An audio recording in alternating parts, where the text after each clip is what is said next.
केदारनाथ उपचुनाव को लेकर इन दिनों सूबे में केदारनाथ सियासत का केंद्र बन चुका है। अभी उपचुनाव की तारीख की घोषणा भी नहीं हुई, लेकिन उससे पहले ही बीजेपी ने अभी से ग्राउंड जीरो से चुनावी तैयारी शुरू कर दी है, क्योंकि किसी भी सूरत में बीजेपी केदारनाथ सीट हाथ से नहीं निकलने देना चाहती। रिपोर्ट देखिए।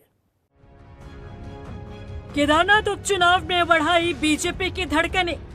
173 बूथ पर 173 पदाधिकारी तैनात। 5 कैबिनेट मंत्रियों को भी मिली जिम्मेदारी। ग्राउंड जीरो से चल रही बीजेपी की तैयारी। 92,000 मतदाताओं वाली केदारनाथ विधानसभा सीट पर उपचुनाव कब होगा यह अभी तय नहीं है, लेकिन यहाँ चुनावी शोर जोरों पर है। बात बीजेपी की करें तो उसने केदारनाथ में बिसात बिछानी शुरू कर दी है। केदारनाथ विधानसभा में 173 बूथ है। बीजेपी ने इन बूथों पर 173 पदाधिकारी तैनात कर दिए हैं। बूथों के ऊपर पार्टी के 46 शक्ति केंद्र हैं और शक्ति केंद्र के ऊपर 5 मंडल है। हर शक्ति केंद्र और हर मंडल में भी इसी तरह एक पदाधिकारी की तैनाती की गई है। ऐसे करीब 200 पदाधिकारी हैं जो केदारनाथ विधानसभा के बाहर से हैं।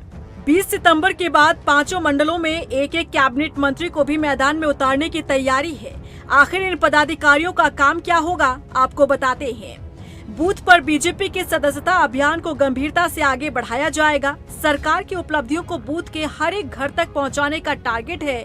2022 में पार्टी जिन बूथों पर कमजोर रही, उन पर विशेष अभियान चलाया जाएगा।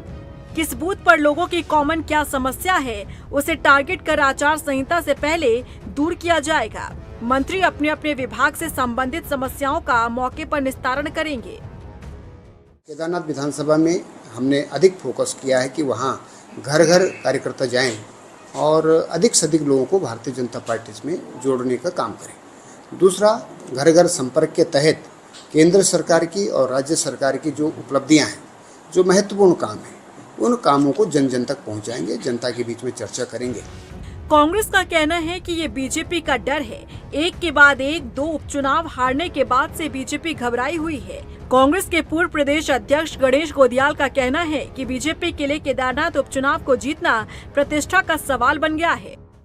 हमारी पार्टी भी, देखिए, पार्टियों की अपनी रणनीति होती है कि वो कैसे काम कर रहे हैं। ये उनकी रणनीति होगी जिसका खुलासा उन्होंने आपसे किया होगा।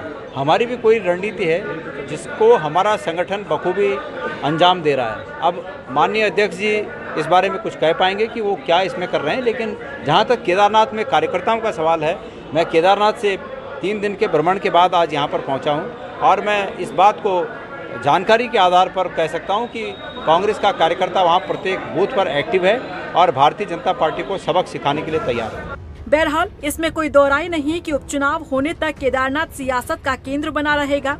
बीजेपी और कांग्रेस दोनों ही इसे गंभीरता से ले रही है।